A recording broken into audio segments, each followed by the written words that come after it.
ಒಂದು ಹುಡುಗ ಬಾರ್ಬರ್ ಶಾಪಲ್ಲಿ ಕೆಲಸ ಮಾಡ್ತಿದ್ದ. ತುಂಬ ಭಾರಿ ಚಿಕ್ಕ ಹುಡುಗ, ಮೋಸ್ಟ್ಲಿ ಒಂದು ಫಸ್ಟ್ PUC ಹುಡುಗ ಆಗಿರ್ಬೋದು. ನೋಡೋಕೆ 10th ಸ್ಟ್ಯಾಂಡರ್ಡ್ ಥರ ಕಾಣ್ತಾನೆ. ಹೈಸ್ಕೂಲ್ ಮಕ್ಕಳಿಗೆ ಪಾಠ ಮಾಡ್ತಾ ಇದ್ರೆ ನಮಗೂ ಒಂಥರ ಫೀಲ್ ಆಗುತ್ತೆ, ಏನಪ್ಪ ಇದು ಹೇರ್ ಕಟ್ಟಿಂಗ್ ಶಾಪಲ್ಲಿ ಕೆಲಸ ಮಾಡ್ತಾ ಇದ್ದಾನೆ ಅಂತ. ಆವಾಗ ಅವನು ಹೇಳ್ತಾನೆ, ನನಗೆ ಈ ಕಟ್ಟಿಂಗ್ ಅಂದರೆ ತುಂಬ ಇಷ್ಟ, ಹೇರ್ ಕಟ್ಟಿಂಗ್. ಚಿಕ್ಕ ವಯಸ್ಸಿಂದ ಈ ಹೇರ್ ಕಟ್ ಮಾಡಿಸ್ಕೊಳ್ಳುವಾಗ ನನಗೆ ಇದು ಸ್ಕಿಲ್ಸ್ ತುಂಬ ಇಷ್ಟ, ಇದು ಕಲ್ತ್ಕೋಬೇಕು ಅಂತ ಆಸೆ. ಅದಕ್ಕೆ ನಾನು 10th ಸ್ಟ್ಯಾಂಡರ್ಡ್ ಆಗಿದ ತಕ್ಷಣ ನಾನು ಕಾಲೇಜ್ಗೆ ಹೋಗ್ದಿರ ಬಂದು ಇಲ್ಲಿ ಕಲಿತಾ ಇದ್ದೀನಿ ಅಂತ. ಅವನು ಆಲ್ರೆಡಿ ಡಿಸೈಡ್ ಮಾಡಿಬಿಟ್ಟಿದ್ದಾನೆ, ಅವನೊಂದು ದೊಡ್ಡ ಸಲೂನ್ ಓಪನ್ ಮಾಡ್ತಾನೆ. ಅದರಲ್ಲಿ ಅವನು ಡಿಫ್ರೆಂಟ್ ಟೈಪ್ ಆಫ್ ಹೇರ್ ಸ್ಟೈಲ್ಸ್ನ ಅವನು ಕಲ್ತ್ಕೊತಾನೆ. ಹೇರ್ ಕಟಿಂಗ್ ಬಂದೇ ಬರ್ತಾರೆ ಜನ, ಬದುಕಿರೋವರೆಗೂ ಹೇರ್ ಅಂತೂ ಅವರು ಬಿಡೋದಿಲ್ಲ, ಜೋರಾಗಿ ಹೆಣ್ಮಕ್ಳ ಥರ ಅಂತೂ ಬಿಡ್ಕೊಳ್ಳೋದಿಲ್ಲ. ಅವ್ರು ಬಂದೇ ಬರ್ತಾರೆ, ತಿಂಗಳು ಅವರು ಕಸ್ಟಮರ್ಸ್ ಇದ್ದೇ ಇರ್ತಾರೋದು. ಆ ಏರಿಯಾನಲ್ಲಿ ತುಂಬ ಚೆನ್ನಾಗಿ ಕಟ್ ಮಾಡಿಬಿಟ್ರೆ, ಒಳ್ಳೆ ಸರ್ವಿಸ್ ಕೊಟ್ಟರೆ ಅವ್ರು ಬಂದೇ ಬರ್ತಾರೆ. ಇದನ್ನು ಅವನು ಅರ್ಥ ಮಾಡ್ಕೊಂಬಿಟ್ಟ. ಆಮೇಲೆ ಸ್ಕಿಲ್ಸ್ನ ಕಲ್ತ್ಕೊಳ್ಳೋಕೆ ಶುರು ಮಾಡ್ದ. ಡಿಗ್ರಿ ಬಗ್ಗೆ ಏನು ಮಾಡ್ತೀಯ ಆಗ, ಎಜುಕೇಷನ್ ಬಗ್ಗೆ ಅಂದರೆ, ಇವಾಗ ನಾನು ಡಿಗ್ರಿ ಹೋಗಿ ಕೂತ್ಕೊಂಡು ಅಲ್ಲಿ ಕೇಳಿಸ್ಕೊಂಡ್ರು ನನಗೆ ಏನು ಪ್ರಯೋಜನ, ನನಗೆ ಆ ಸ್ಕಿಲ್ಸ್ ಬೇಕಾಗಿಲ್ಲ. ನನಗೆ ಈ ಸ್ಕಿಲ್ಸೇ ತುಂಬ ಇಂಪಾರ್ಟೆಂಟ್. ಡಿಗ್ರಿ ಗ್ರ್ಯಾಜುಯೇಷನ್ ಸರ್ಟಿಫಿಕೇಟ್ ಬೇಕಾ, ನಾನು ಅದನ್ನು ಆನ್ಲೈನಲ್ಲಿ ಮಾಡ್ಕೋತೀನಿ ಅಂತ ಹೇಳಿ ಆನ್ಲೈನಲ್ಲಿ ಅವ್ನು 2 hours ಸ್ಪೆಂಡ್ ಮಾಡಿದ್ರೆ ಹೆಚ್ಚೆಚ್ಚು. ಬಟ್ ಮಾರ್ನಿಂಗಿಂದ ಈವ್ನಿಂಗ್ ನನಗೆ ರಿಯಲ್ ಎಕ್ಸ್ಪೀರಿಯನ್ಸ್ ಬೇಕು ಅಂತ ಹೇಳಿ ಕೆಲವೊಂದು ಕಟ್ಟಿಂಗ್ ಶಾಪಲ್ಲಿ ಹೋಗಿ ಅವನು ಅವ್ರ ಅಂಡರ್ ಕೆಲಸ ಮಾಡಿ ಅದನ್ನು ಕಲ್ತ್ಕೊತಾರೆ. ಈ ವಿಡಿಯೋ ಕಂಪ್ಲೀಟ್ ಆಗಿ ಹೈ ವೋಲ್ಟೇಜಿಂದ ತುಂಬಿಕೊಂಡಿರುತ್ತೆ. ಇದು ಎಷ್ಟು ಯೂಸ್ಫುಲ್ ಆಗುತ್ತೆ ಅಂದರೆ ನಿಮ್ಮ ಜೀವನವನ್ನೇ ನೀವು ಬದಲಾಯಿಸ್ಕೊಂಡ್ಬಿಡ್ತೀರಾ. ಇವತ್ತು ನಾನು ಈ ವಿಡಿಯೋನಲ್ಲಿ ಸೆಲ್ಫ್ ಕಾನ್ಫಿಡೆನ್ಸ್ ಬಗ್ಗೆ ಮಾತಾಡ್ತಾ ಇದ್ದೀನಿ. ಅಂದರೆ ನಿಮ್ಮ ಆತ್ಮವಿಶ್ವಾಸನ ನೀವು ಹೇಗೆ ಬೆಳೆಸ್ಕೋಬೇಕು ಅನ್ನೋದನ್ನು ನಾನು ಈ ವಿಡಿಯೋನಲ್ಲಿ ತಿಳಿಸ್ಕೊಡ್ತಾ ಇದ್ದೀನಿ. ಕೊನೆ ತನಕ ಸ್ಕಿಪ್ ಮಾಡ್ತೀರಾ. ನೀವು ನೋಡಿದ್ರೆ 100% ನಾನು ಗ್ಯಾರಂಟಿ ಕೊಡ್ತೀನಿ, ನಿಮ್ಮ ಜೀವನದಲ್ಲಿ ನೀವು ಇವತ್ತಿಂದ ಚೇಂಜ್ ಆಗಿಬಿಡ್ತೀರಾ. ಹಾಗೆ ನಿಮ್ಮ ಇಂಪ್ರೂವ್ಮೆಂಟ್ ಕರ್ವ್ ಗ್ರಾಫ್ ಏನಿರುತ್ತೆ ಅದು ಮೇಲೆ ಹೊರಟೋಗುತ್ತೆ. ಆಗ ನೀವು ಹೇಳ್ತೀರಾ, ಈ ವಿಡಿಯೋಯಿಂದನೇ ನನಗೆ ತುಂಬ ಇಂಪಾರ್ಟೆಂಟ್ ವಿಷಯಗಳನ್ನ ನಾನು ತಿಳ್ಕೊಂಡೆ ಅಂತ. ರಮಣಿ ಯೂನಿವರ್ಸಲ್ ಮೆಡಿಟೇಷನ್ಗೆ ಸ್ವಾಗತ, ಸುಸ್ವಾಗತ. ಇವತ್ತು ನಾವು ಆತ್ಮವಿಶ್ವಾಸನ ಹೇಗೆ ಬೆಳೆಸ್ಕೋಬೇಕು ಅನ್ನೋದನ್ನ ಈ ವಿಡಿಯೋನಲ್ಲಿ ನಾನು ತಿಳಿಸ್ಕೊಡ್ತಾ ಇದ್ದೀನಿ. ಆತ್ಮವಿಶ್ವಾಸ ಹೇಗೆ ನಾವು ಕಾನ್ಫಿಡೆನ್ಸ್ ಬೆಳೆಸ್ಕೋಬೇಕು ಅಂದರೆ, ಸೆಲ್ಫ್ ಕಾನ್ಫಿಡೆನ್ಸ್ ಬೆಳೆಸ್ಕೋಬೇಕು ಅನ್ನೋದನ್ನ ಕೆಲವೊಂದು 10 ಪಾಯಿಂಟ್ಸಲ್ಲಿ ನಾನು ತಿಳಿಸ್ಕೊಡ್ತಾ ಇದ್ದೀನಿ. ಈಗ ನಾವು ಮಿಸ್ ಮಾಡ್ದಿರೋ ಒಂದೊಂದು ಪಾಯಿಂಟ್ನ ಸ್ಟಾರ್ಟ್ ಮಾಡಿಬಿಡೋಣ. ಫಸ್ಟ್ ಪಾಯಿಂಟ್ ಬಂದು, ಗೋಲ್ಸ್ನ ನೀವು ಬರ್ಕೊಂಬಿಡಿ. ಫಸ್ಟು ಒಂದು ಪೇಪರ್ ತಗೊಳ್ಳಿ, ಇಲ್ಲಾಂದರೆ ಒಂದು ಬುಕ್ ತಗೊಳ್ಳಿ, ಇಲ್ಲಾಂದರೆ ಒಂದು ಡೈರಿ ತಗೊಳ್ಳಿ. ಡೈರಿ ಬೆಸ್ಟ್ ಅಂತ ಅನಿಸುತ್ತೆ. ಕೂತ್ಕೊಂಡು ಫಸ್ಟು ನೀವು ಗೋಲ್ಸ್ ಬರ್ದ್ಬಿಡಿ. ಇವಾಗ ನಾನು ಏನು ಸಾಧನೆ ಮಾಡಬೇಕು, ನಾನು ಏನು ಆಗಬೇಕು ಅನ್ನೋದನ್ನು ನೀವು ಬರೆದ್ಬಿಟ್ರೆ ಚಿಕ್ಕದಾಗಿ ಸ್ಟಾರ್ಟ್ ಮಾಡಿಬಿಡಿ. ಸ್ಟಾರ್ಟ್ ಮಾಡಿಬಿಟ್ಟು ಅದನ್ನು ಕಂಟಿನ್ಯೂ ಮಾಡ್ತಾ ಹೋಗಿ, ಅಂದರೆ ಪ್ರೊಸೀಡ್ ಮಾಡ್ತಾ ಹೋಗಿ, ಯಾವುದನ್ನು ಬಿಡಬೇಡಿ. ಇವಾಗ ಒಂದು ಗೋಲ್ಸ್ ಅಂತ ತಿಳ್ಕೊಳ್ಳೋಣ. ಒಂದು ಸ್ಮಾಲ್ ಗೋಲ್, ಈ ತಿಂಗಳಲ್ಲಿ ನಾನು ನನ್ನ ಇಂಗ್ಲೀಷ್ನ ಇಂಪ್ರೂವ್ ಮಾಡ್ಕೋತೀನಿ. ಮತ್ತು ಸೆಕೆಂಡ್ ಸ್ಟೆಪ್ ಏನಂದರೆ, ಆತ್ಮಜ್ಞಾನನ ನೀವು ಬೆಳೆಸ್ಕೊಳ್ಳೋದು. ಅಂದರೆ ನೀವು ನಿಮ್ಮ ಶಕ್ತಿನ ನೀವು ಅರ್ಥ ಮಾಡ್ಕೊಳ್ಳೋದು. ಸ್ಟ್ರೆಂತ್ ಆ್ಯಂಡ್ ವೀಕ್ನೆಸ್ ಇದ್ದೇ ಇರುತ್ತೆ. ಪ್ರತಿಯೊಬ್ಬರಿಗೂ ಸ್ಟ್ರೆಂತ್ ಇರುತ್ತೆ, ವೀಕ್ನೆಸ್ ಇರುತ್ತೆ. ನಿಮ್ಮ ಸ್ಟ್ರೆಂತು, ನಿಮ್ಮ ವೀಕ್ನೆಸ್ ನಿಮಗೆ ಮಾತ್ರನೇ ಗೊತ್ತಿರುತ್ತೆ. ಅದಕ್ಕೆ ನೀವೇನು ಮಾಡ್ಕೋತೀರಾ, ಅದು ನಿಮ್ಮ ಸ್ಟ್ರೆಂತ್ ಯಾವುದು, ನಿಮ್ಮ ವೀಕ್ನೆಸ್ ಯಾವುದು ಅಂತ ಬರ್ಕೋತೀರಾ. ನಿಮ್ಮ ಸ್ಟ್ರೆಂತು, ನಿಮ್ಮ ಪೊಟೆನ್ಷಿಯಲ್ ಎಷ್ಟಿದೆ ನಿಮಗೆ ಅನ್ನೋದನ್ನು ನೀವು ಬರ್ಕೊತೀರಾ. ನೀವು ನನಗೆ ಹೆಂಗೆ ಗೊತ್ತಾಗುತ್ತೆ ನನ್ನ ಪೊಟೆನ್ಷಿಯಲು ಅಂತ ಹೇಳಿದ್ರೆ, ಯಾರಾದರೂ ಡ್ಯಾನ್ಸ್ ಏನಪ್ಪ ಹಿಂಗೆ ಡ್ಯಾನ್ಸ್ ಮಾಡಿದರೆ ನಾನೇ ಚೆನ್ನಾಗಿ ಡ್ಯಾನ್ಸ್ ಮಾಡ್ತೀನಿ ಅಂದರೆ ನಿಮಗೆ ಪೊಟೆನ್ಷಿಯಲ್ ಜಾಸ್ತಿ ಇದೆ. ಯಾರಾದರೂ ಹಾಡಿದ್ರೆ ಕೆಟ್ಟದಾಗಿ ಹಾಡ್ತಾ ಇದ್ದಾರೆ, ನಾನೇ ತುಂಬ ಚೆನ್ನಾಗಿ ಹಾಡ್ತೀನಿ. ಈ ಥರ ನಿಮಗೆ ಪೊಟೆನ್ಷಿಯಲ್ ಜಾಸ್ತಿ ಇರುತ್ತೆ. ಕೆಲವೊಂದರಲ್ಲಿ ಓದೋದ್ರಲ್ಲಾಗಲಿ, ಡ್ಯಾನ್ಸ್ ಮಾಡೋದ್ರಲ್ಲಾಗಲಿ, ಯಾವುದಾದ್ರೂ ಒಂದು ಸ್ಕಿಲ್ಸಲ್ಲಿ ನಿಮ್ಮ ಪೊಟೆನ್ಷಿಯಲ್ ಜಾಸ್ತಿ ಇರುತ್ತೆ. ಆ ಸ್ಟ್ರೆಂತನ್ನು ನೀವು ಜಾಸ್ತಿ ಮಾಡ್ಕೊಳ್ಳೋದು. ಅಕಸ್ಮಾತ್ ನನಗೆ ಗೊತ್ತಿಲ್ಲ ನನ್ನದು ಯಾವ ಸ್ಟ್ರೆಂತು ಅಂತಂದರೆ, ಲಿಸ್ಟ್ ಮಾಡಿಬಿಡಿ ನಿಮ್ಗೆ ಏನೇನು ಬರುತ್ತೆ. ಕತೆ ಹೇಳೋದಾಗಲಿ, ಸ್ಟೋರಿ ಟೆಲ್ಲಿಂಗ್ ತುಂಬ ಇಂಪಾರ್ಟೆಂಟು. ಈ ಕಾಲದಲ್ಲಂತೂ ಅದು ನಂಬರ್ 1 ನಿಂತ್ಕೋತಾ ಇದೆ ಎಲ್ಲರಿಗೂ. ಸೊ ನಿಮಗೆ ಸ್ಟೋರಿ ಟೆಲ್ಲಿಂಗ್ ಬಂದ್ರೂ ನೀವು ಅದನ್ನು ಬರ್ಕೊಂಡ್ಬಿಡ್ಬೇಕಾಗುತ್ತೆ. ನಿಮ್ಮನ್ನು ನೀವು ಗುರುತಿಸ್ಕೊಳ್ಳಿ. ಸೊ ಇದು ಒಂದು ಸೆಕೆಂಡು. ಮತ್ತು ಸೆಕೆಂಡಲ್ಲೇ ನಾನು ಇನ್ನೊಂದು ಹೇಳ್ತೀನಿ, ನೀವು ಗ್ರ್ಯಾಟಿಟ್ಯೂಡ್ಸ್ ಕೊಡಬೇಕು. ಇವಾಗ ಎಲ್ಲದಕ್ಕೂ ಕೃತಜ್ಞತೆಗಳನ್ನ ಹೇಳ್ತಾ ಹೋಗ್ತಾ ಇದ್ರೆ ತುಂಬ ಇಂಪಾರ್ಟೆಂಟು. ಮತ್ತು ಅಫರ್ಮೇಷನ್ಸು, ನೀವು ಡೈಲಿ ನೀವು ಏನಾದರೂ ಆಗಬೇಕು ಅಂತ ಅಂದ್ಕೊಂಡಿದ್ರೆ ನೀವು ಅಫರ್ಮೇಷನ್ಸ್ನ ನೀವು ಬರ್ಕೋತಾ ಇರ್ಬೋದು. ಇದು ಸೆಕೆಂಡ್ ಪಾಯಿಂಟಲ್ಲೇ ಬರುತ್ತೆ. ಯಾವುದು, ನಿಮ್ಮ ಆತ್ಮಜ್ಞಾನನ ನೀವು ಗುರುತಿಸ್ಕೊಳ್ಳೋದು. ನೀವು ಸ್ವಯಂ ಅರಿವು ಅಂತ ಹೇಳ್ಬೋದು. ಇದನ್ನು ನೀವು ತಿಳ್ಕೊಬೇಕು. ಇದು ನನ್ನ ಸ್ಟ್ರೆಂತು, ಇದು ನನ್ನ ವೀಕ್ನೆಸ್ಸು. ಸೊ ನೀವು ಗ್ರ್ಯಾಟಿಟ್ಯೂಡ್ಸ್, ಎಲ್ಲದಕ್ಕೂ ಗ್ರ್ಯಾಟಿಟ್ಯೂಡ್ಸ್ ಕೊಡಬೇಕು. ತಂದೆ ತಾಯಿ, ಗಾಳಿ, ನೀರು, ಬಟ್ಟೆ, ನಿಮ್ಮ ಹತ್ರ ದುಡ್ಡಿಲ್ಲ ಅಂತ ಯಾವುದಕ್ಕೂ ಇಲ್ಲ ಅನ್ಬೇಡಿ. ₹1 ಕಾಯಿನ್ ಇಟ್ಕೊಂಡ್ಬಿಟ್ಟು ಈ ದುಡ್ಡಿಗೂ ಥ್ಯಾಂಕ್ಸ್ ಅಂತ ಹೇಳಿ. ಯಾಕಂದರೆ ₹1 ಕಾಯಿನೂ ಅದು ದುಡ್ಡೇ, ಅಂಡರ್ಸ್ಟುಡ್. ಸೊ ಅದಕ್ಕೆ ನೀವು ಬಟ್ಟೆ ಹಾಕ್ಕೊಂಡಿದ್ರು ಅದಕ್ಕೂ ನೀವು ಥ್ಯಾಂಕ್ಸ್ ಹೇಳಬೇಕು. ನಿಮಗೆ ಎಜುಕೇಷನ್ ಕೊಟ್ಟಿದ್ದಾರೆ ಅಂತಂದ್ರೂ ನೀವು ಅದಕ್ಕೂ ಥ್ಯಾಂಕ್ಸ್ ಹೇಳಬೇಕು. ಪ್ರತಿಯೊಂದು ಊಟಕ್ಕೂ ಎಲ್ಲದಕ್ಕೂ ನೀವು ಥ್ಯಾಂಕ್ಸ್ ಹೇಳೋದನ್ನು ಕಲ್ತ್ಕೋಬೇಕು. ಇದು 100% ವರ್ಕ್ ಆಗುತ್ತೆ. ಯಾಕಂದರೆ ನಿಮ್ಮ ಸೆಲ್ಫ್ ಕಾನ್ಫಿಡೆನ್ಸ್, ನನ್ನ ಹತ್ರ ಇಲ್ಲ ಅನ್ನೋದು ಹೊರಟೋಗುತ್ತೆ. ನಿಮ್ಮ ಬ್ರೈನಲ್ಲೇ ಆ ಬ್ಲಾಕೇಜ್ ಇರುತ್ತೆ, ನನ್ನ ಹತ್ರ ಇಲ್ಲ ಅಂತ. ನಿಮ್ಮ ಹತ್ರ ಎಷ್ಟಿದೆ ಅದಕ್ಕೆ ನೀವು ಥ್ಯಾಂಕ್ಸ್ ಹೇಳ್ತಾ ಇರ್ತೀರಾ. ಇದೆ, ನಾ ಇನ್ನೂ ಬದುಕಿದ್ದೀನಿ ಅರ್ತ್ ಮೇಲೆ ಅಂತ ನೀವು ಅನ್ಕೋತೀರಾ. ಬದುಕಿರೋದೇ ಒಂದು ಹೆಚ್ಚು. ಆ್ಯಕ್ಚುಲಿ ಕೈ ಕಾಲು ಓಡಾಡ್ತಾ ಇರೋದೇ ಹೆಚ್ಚು. ಮಾತಾಡೋದಕ್ಕೆ ನಮಗೆ ದೇವರು ಶಕ್ತಿ ಕೊಟ್ಟಿರೋದೇ ಹೆಚ್ಚು. ಇದೆಲ್ಲನೂ ನಾವು ಥ್ಯಾಂಕ್ಸ್ ಹೇಳಬೇಕಾಗುತ್ತೆ. ಸೊ ಥರ್ಡ್ ಒನ್ಗೆ ಹೋಗೋಣ. ಥರ್ಡ್ ಒನ್ ಏನಂದರೆ ಸ್ಕಿಲ್ ಡೆವಲಪ್ಮೆಂಟ್ ಅಂದರೆ ಕೌಶಲ್ಯ. ನಿಮ್ಮ ಹತ್ರ ಯಾವುದಾದ್ರೂ ಒಂದು ಕೌಶಲ್ಯ ಇದ್ದರೆ ಅದನ್ನು ಡೆವಲಪ್ ಮಾಡ್ಕೊಳ್ಳಿ. ಇವಾಗ ಒಂದು ಸ್ಟೋರಿ ಹೇಳ್ತೀನಿ. ಏನಂದರೆ ಒಂದು ಹುಡುಗ ಬಾರ್ಬರ್ ಶಾಪಲ್ಲಿ ಕೆಲಸ ಮಾಡ್ತಿದ್ದ. ತುಂಬ ಭಾರಿ ಚಿಕ್ಕ ಹುಡುಗ, ಮೋಸ್ಟ್ಲಿ ಒಂದು ಫಸ್ಟ್ PUC ಹುಡುಗ ಆಗಿರ್ಬೋದು. ನೋಡೋಕೆ 10th ಸ್ಟ್ಯಾಂಡರ್ಡ್ ಥರ ಕಾಣ್ತಾನೆ. ಹೈಸ್ಕೂಲ್ ಮಕ್ಕಳಿಗೆ ಪಾಠ ಮಾಡ್ತಾಯಿದ್ರೆ ನಮಗೂ ಒಂಥರ ಫೀಲ್ ಆಗುತ್ತೆ, ಏನಪ್ಪ ಇದು ಹೇರ್ ಕಟ್ಟಿಂಗ್ ಶಾಪಲ್ಲಿ ಕೆಲಸ ಮಾಡ್ತಾ ಇದ್ದಾನೆ ಅಂತ. ಆವಾಗ ಅವನು ಹೇಳ್ತಾನೆ, ನನಗೆ ಈ ಕಟ್ಟಿಂಗ್ ಅಂದರೆ ತುಂಬ ಇಷ್ಟ, ಹೇರ್ ಕಟ್ಟಿಂಗ್. ಚಿಕ್ಕ ವಯಸ್ಸಿಂದ ಈ ಹೇರ್ ಕಟ್ ಮಾಡಿಸ್ಕೊಳ್ಳುವಾಗ ನನಗೆ ಇದು ಸ್ಕಿಲ್ಸ್ ತುಂಬ ಇಷ್ಟ, ಇದು ಕಲ್ತ್ಕೋಬೇಕು ಅಂತ ಆಸೆ. ಅದಕ್ಕೆ ನಾನು 10th ಸ್ಟ್ಯಾಂಡರ್ಡ್ ಆಗಿದ ತಕ್ಷಣ ನಾನು ಕಾಲೇಜ್ಗೆ ಹೋಗ್ದಿರ ಬಂದು ಇಲ್ಲಿ ಕಲಿತಾ ಇದ್ದೀನಿ ಅಂತ. ಅವನು ಆಲ್ರೆಡಿ ಡಿಸೈಡ್ ಮಾಡಿಬಿಟ್ಟಿದ್ದಾನೆ. ಅವನದೊಂದು ದೊಡ್ಡ ಸಲೂನ್ ಓಪನ್ ಮಾಡ್ತಾನೆ. ಅದರಲ್ಲಿ ಅವನು ಡಿಫ್ರೆಂಟ್ ಟೈಪ್ ಆಫ್ ಹೇರ್ ಸ್ಟೈಲ್ಸ್ನ ಅವನು ಕಲ್ತ್ಕೊತಾನೆ. ಹೇರ್ ಕಟ್ಟಿಂಗ್ ಬಂದೇ ಬರ್ತಾರೆ ಜನ. ಬದುಕಿರೋವರೆಗೂ ಹೇರ್ ಅಂತೂ ಅವರು ಬಿಡೋದಿಲ್ಲ. ಜೋರಾಗಿ ಹೆಣ್ಮಕ್ಳ ಥರ ಅಂತೂ ಬಿಟ್ಕೊಳ್ಳೋದಿಲ್ಲ. ಅವ್ರು ಬಂದೇ ಬರ್ತಾರೆ. ತಿಂಗಳು ಅವರು ಕಸ್ಟಮರ್ಸ್ ಇದ್ದೇ ಇರ್ತಾರೆ. ಅದು ಆ ಏರಿಯಾನಲ್ಲಿ ತುಂಬ ಚೆನ್ನಾಗಿ ಕಟ್ ಮಾಡಿಬಿಟ್ರೆ, ಒಳ್ಳೆ ಸರ್ವಿಸ್ ಕೊಟ್ಟರೆ ಅವ್ರು ಬಂದೇ ಬರ್ತಾರೆ. ಇದನ್ನು ಅವನು ಅರ್ಥ ಮಾಡ್ಕೊಂಬಿಟ್ಟ. ಆಮೇಲೆ ಸ್ಕಿಲ್ಸ್ನ ಕಲ್ತ್ಕೊಳ್ಳೋಕೆ ಶುರು ಮಾಡ್ದ. ಡಿಗ್ರಿ ಬಗ್ಗೆ ಏನು ಮಾಡ್ತೀಯ ಆಗ, ಎಜುಕೇಷನ್ ಬಗ್ಗೆ ಅಂದರೆ, ಇವಾಗ ನಾನು ಡಿಗ್ರಿ ಹೋಗಿ ಕೂತ್ಕೊಂಡು ಅಲ್ಲಿ ಕೇಳಿಸ್ಕೊಂಡ್ರು ನನಗೆ ಏನು ಪ್ರಯೋಜನ? ನನಗೆ ಆ ಸ್ಕಿಲ್ಸ್ ಬೇಕಾಗಿಲ್ಲ.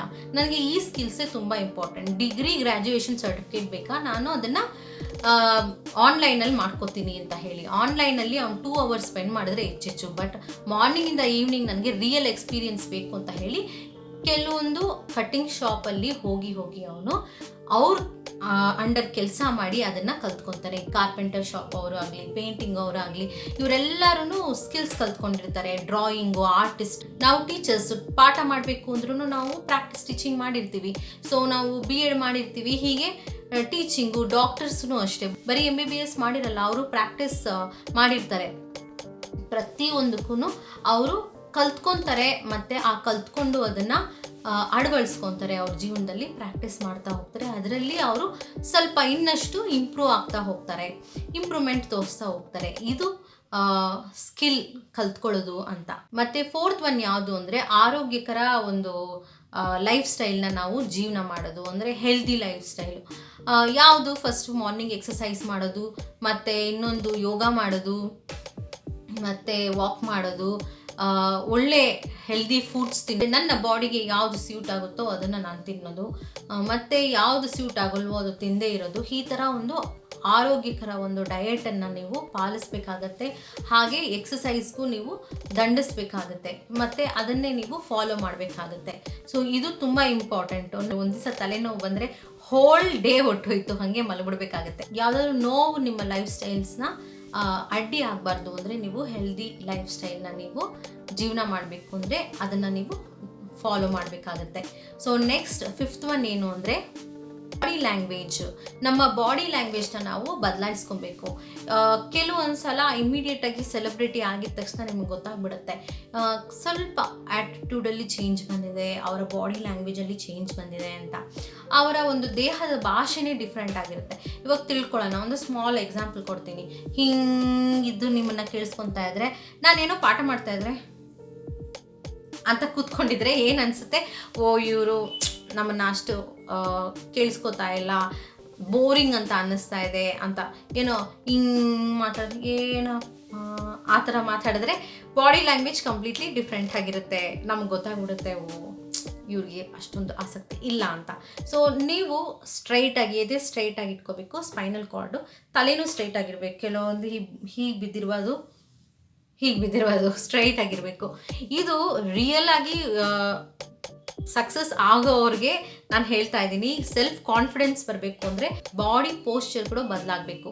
ಸೊ ಹೀಗೆ ನಿಂತ್ಕೊಂಡು ನೀವು ತಲೆ ಎತ್ತರಕ್ಕೆ ಎತ್ಬಿಟ್ಟು ನೀವು ಮಾತಾಡಬೇಕು. ನೀವು ಮಾತಾಡುವಾಗ ಸ್ವಲ್ಪ ಗತ್ತಿರಬೇಕು, ಕಾನ್ಫಿಡೆನ್ಸಿಂದ ನೀವು ಮಾತಾಡಬೇಕು. ಇದು ಬಾಡಿ ಲ್ಯಾಂಗ್ವೇಜ್. ಮತ್ತು ಯಾರ ಹತ್ರ ಆದರೂ ಮಾತಾಡಬೇಕಾದ್ರೆ ಅವ್ರು ಮಾತಾಡಬೇಕಾದ್ರೆ ಸ್ವಲ್ಪ ಕೇಳಿಸ್ಕೊಂಡು ಆಮೇಲೆ ನೀವು ಮಾತಾಡಬೇಕು. ಅವ್ರು ಮುಗಿಸಿದ ತಕ್ಷಣ ಆಮೇಲೆ ನೀವು ಮಾತಾಡಬೇಕು.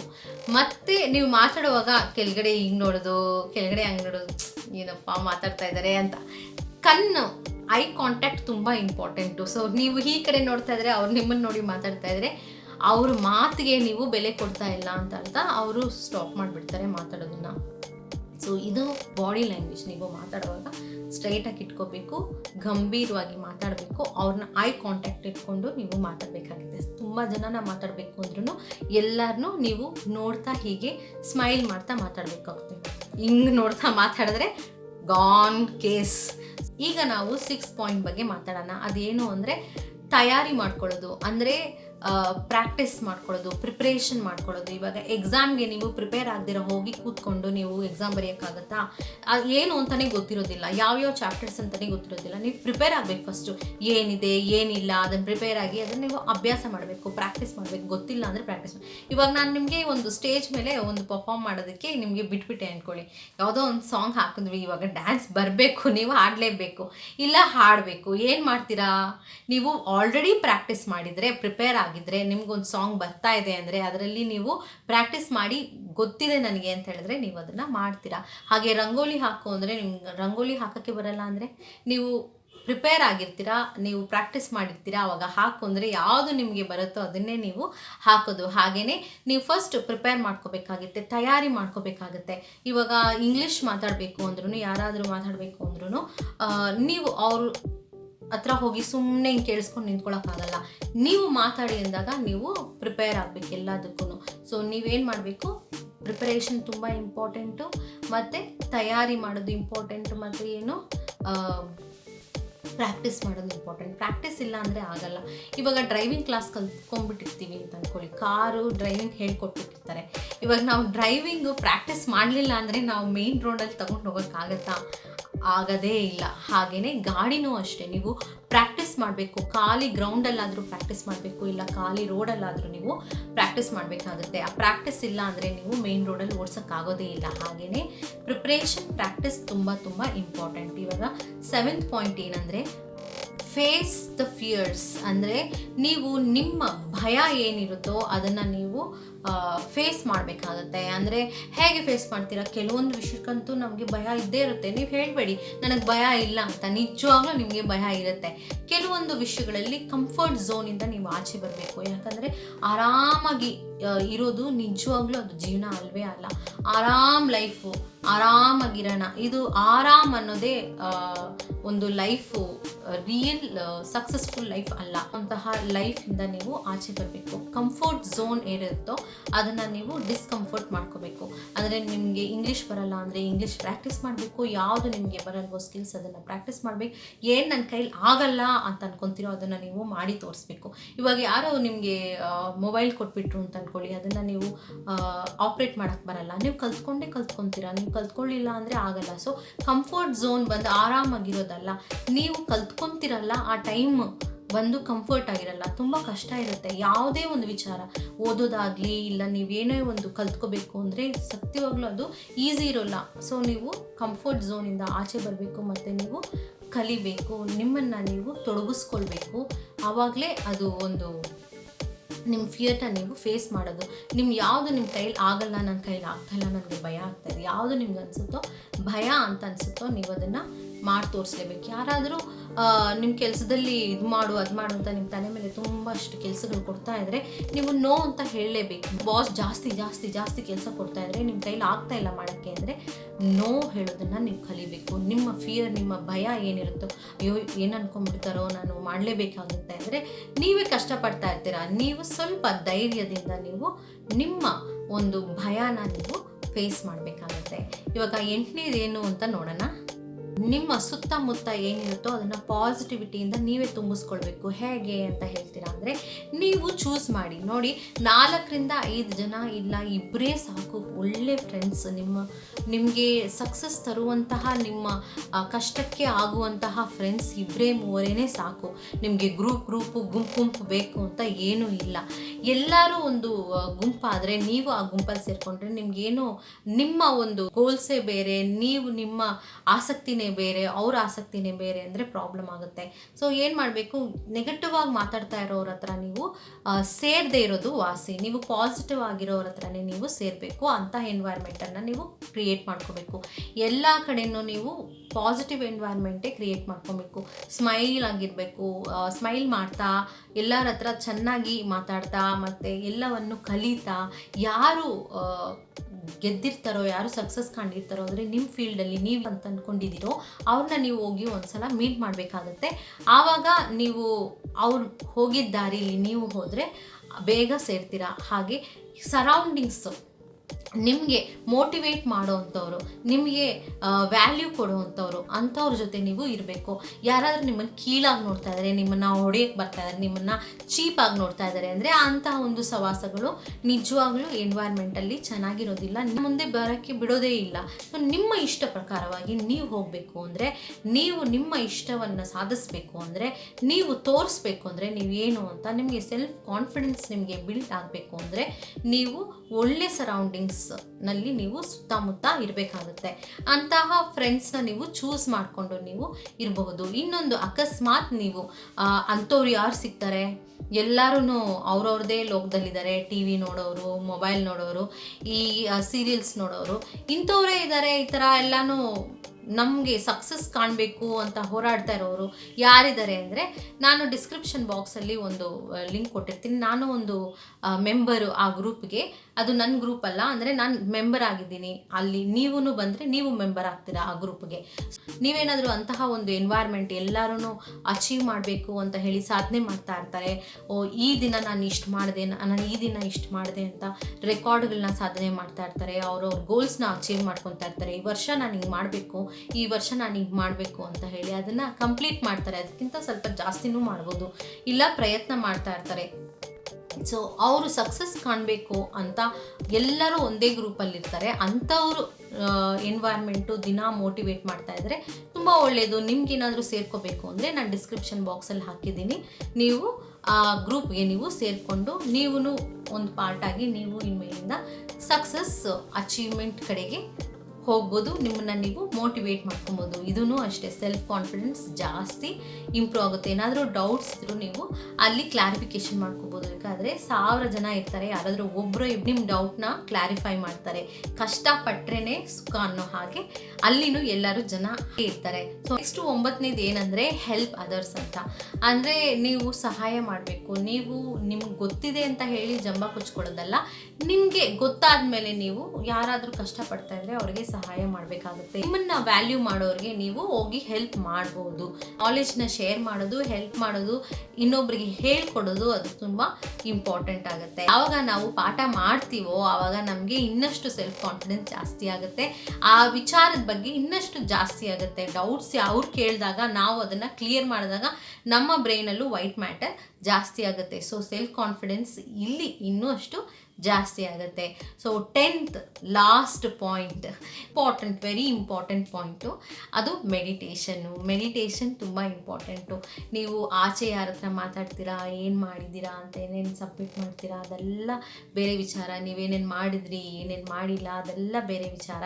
ಕಲ್ತ್ಕೊಂಡ್ರಿ, ಪ್ರಾಕ್ಟೀಸ್ ಮಾಡಿದ್ರಿ, ಅದೆಲ್ಲ ಬೇರೆ ವಿಚಾರ. ಆದರೆ ನಿಮ್ಮ ಜೊತೆ ನೀವು ಎಷ್ಟು ಟೈಮ್ ಪಾಸ್ ಮಾಡಿದ್ದೀರೋ ಅನ್ನೋದೇ ಮೇಯ್ನ್ ಇಂಪಾರ್ಟೆಂಟ್. ಅಂದರೆ ಮೆಡಿಟೇಷನ್ ಕಣ್ಮುಚ್ಕೊಂಡು ಕೂತ್ಕೊಂಡು ನೀವು ನಿಮಗೆ ಸರೆಂಡರ್ ಆಗೋದು, ಅಂದರೆ ನಿಮ್ಮ ಆತ್ಮ ಪರಮಾತ್ಮ ಯಾರಿರ್ತಾರೋ ಅವ್ರಿಗೆ ನೀವು ಸರೆಂಡರ್ ಆಗಿಬಿಟ್ಟು ನೀವು ಏನೇನು ಕರ್ಮಗಳು ಮಾಡಿರ್ತೀರೋ ಎಲ್ಲ ಅವ್ರಿಗೆ ಒಪ್ಪಿಸ್ಬಿಡಿ. ಯಾವುದು ತಲೆಯಲ್ಲಿ ಇಟ್ಕೋಬೇಡಿ.